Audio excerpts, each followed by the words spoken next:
natin tumayo para sa ating panalangin. Sa ngalan ng Ama, ng Anak, ng Diyos, Espiritu Santo. Amen. Amen. Bago kayo magsiupo, ay maaari nyo bang isaayos ang inyong mga upuan at pulutin ang mga basurang makikita nyo sa ilalim ng inyong mga upuan.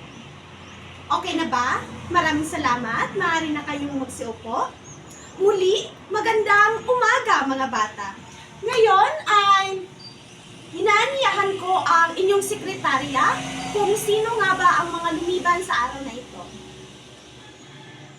Maraming salamat. Walang lumiban sa araw na ito. Kaya, isunod na natin ang pagpapakilala ng ating mga alituntunin dito sa ating klase. So dito, meron tayong makinig sa guro. Itaas ang kamay kung may nais sabihin at panatilihing malinis ang silid-aralan. Ngayon, para sa ating pagbabalik-aral, sino sa inyo ang nakaalala ng paksang tinalakay natin noong nakaraang araw? Yes? Tama, maraming salamat. Ang paksang ating tinalakay noong nakaraang araw ay patungkol sa elemento ng dula. Ngayon ay dumako naman tayo sa isang aktibidad o sa isang drill na tinatawag nating sanhi o bunga. Tukuyin natin.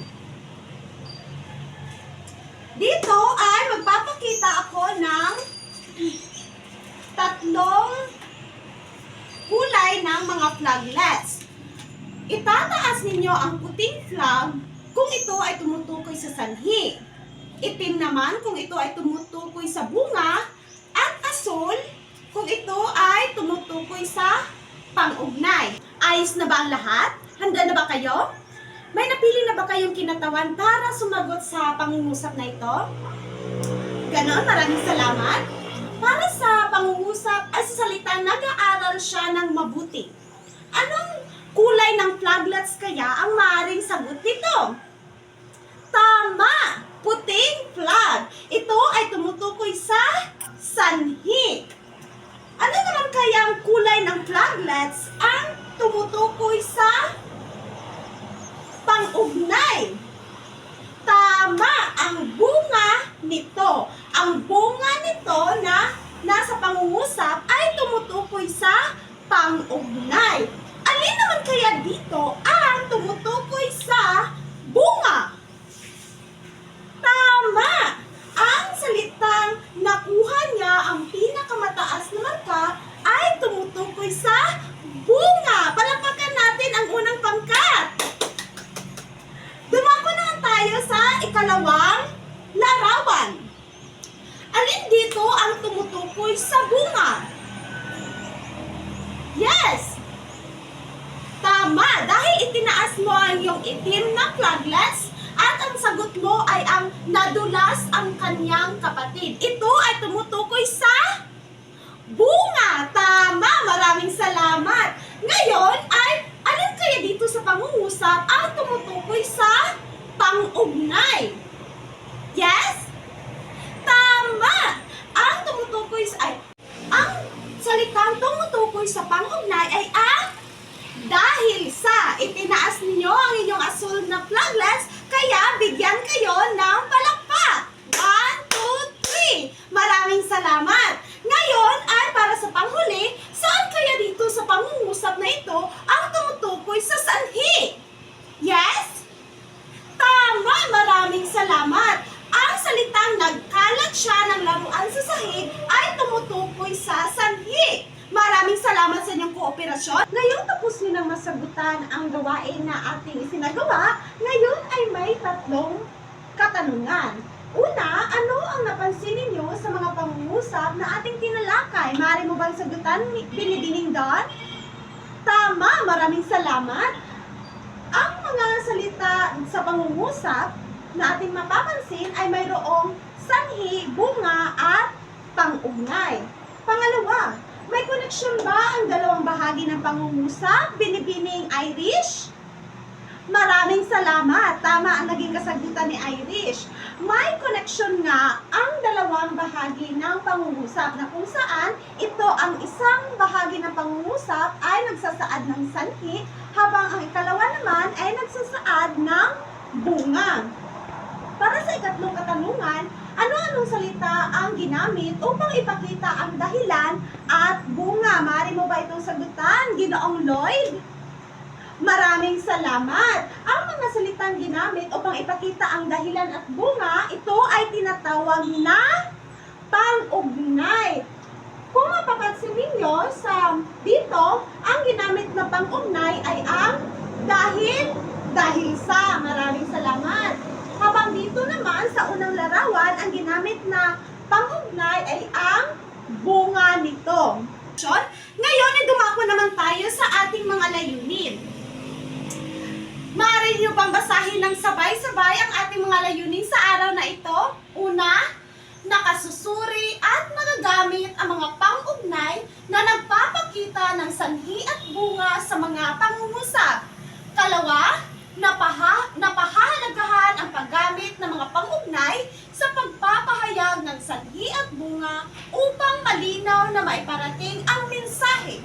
At ang panghuli ay ang ipapakita ang kasanayan sa paggamit ng mga pang-ugnay sa sanhi at bunga sa pamamagitan ng pagsulat ng 3 pangungusap na may tamang pang-ugnay ng sanhi at bunga hinggil sa mga pangyayari sa lipunan. Kaya ngayon, handa na ba kayo makinig sa ating formal na talakayan? Maraming salamat. Para sa ating formal na talakayan, ang paksang ating tatalakayin ay pinamagatang mga pang-ugnay sa pagpapahayag ng sanhi at bunga. Ngayon ay tukuyin natin kung ano nga ba ang sanhi. Ang sanhi, ito ay ang dahilan o pinagmula ng isang pangyayari. Ito ang nagsasabi kung bakit nga ba nangyari ang isang bagay o ang isang pangyayari. Mayroong mga halimbawa dito. Ito ay ang siya ay tumakbo. Kalawa, hindi kumain ng almusal. Ikatlo, siya ay nag-aaral ng mabuti. Ngayon ay dumako naman tayo sa bunga. Ano nga ba ang bunga? Ang bunga, ito ay ang epekto o resulta ng isang aksyon o pangyayari. Ito ang kinalabasan ng sanhi. Sa madaling salita, ito ang epekto ng sanhi. Mayroong mga halimbawa ang bunga. Isa na rito ay ang nadapa ang bata, sumakit ang tiyan, at ang siya ay nakakuha ng mataas na marka. Ngayon ay dumako naman tayo sa ating pang-ugnay. Ang ating pang-ugnay ay tumutukoy sa isang bahagi ng pananalita na ginagamit upang pag-ugnayin ang isang salita, parirala o sugnay.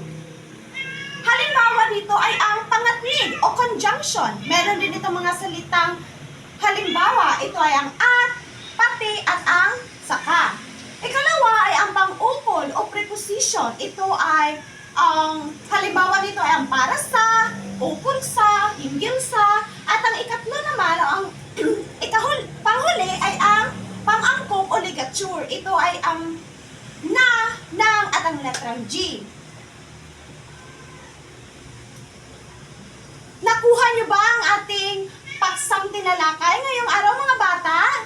Maraming salamat kung ganon. Ngayon ay dumako naman tayo sa ating paglalapat. Para sa ating paglalapat, maaari niyo bang basahin, mga bata, ng sabay-sabay ang ating panuto?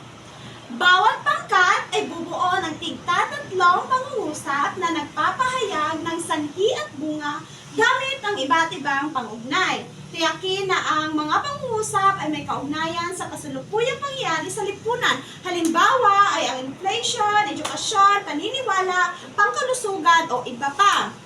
Isulat ito sa isang buong at malinis na papel at ipresenta sa klase pagkatapos ng 5 minuto. Ngayon ay papangkatin ko kayo at bibigyan lamang kayo ng 5 minuto. Pipili lamang kayo ng isang kasalukuyang pangyayari sa ating lipunan na maaari nyong bigyan ng pangusap na nagpapahayag ng sanhi at bunga.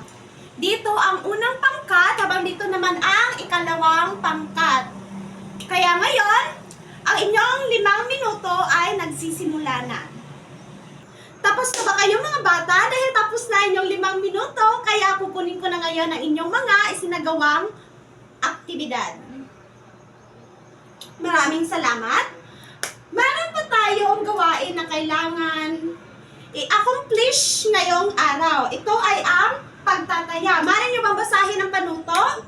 Sa lungguhitan ang sanhi, bilugan ang bunga at ikahon ang pangugnay sa mga sumusunod na pangungusap. Ngayon ay mayroon akong worksheet na ibibigay sa inyo dito at sasagutan ninyo ang worksheet na ito. Maaari ko na ba makuha ang inyong mga papel? Maraming salamat. Mahusay! Ngayon ay para sa inyong takdang aralin ay gagawa kayo ng isang maikling vlog. At sa vlog na ito ay magsusulat kayo ng isang sulatin na may kinalaman sa epikon na biag nilang-ang at ang koneksyon nito sa ating kasalukuyang panahon. Maaaring gumamit ng kahit anong blog, website na sa inyo na, pero dapat legal na website ang inyong gagamitin. Maaari rin na maglagay ng mga larawan para sa inyong dekorasyon na aangkop sa isinagawang vlog. Naiintindihan ba mga bata? Ngayon, ito na muna para sa ating talakayan ngayong araw. Paalam na mga bata. Maraming salamat.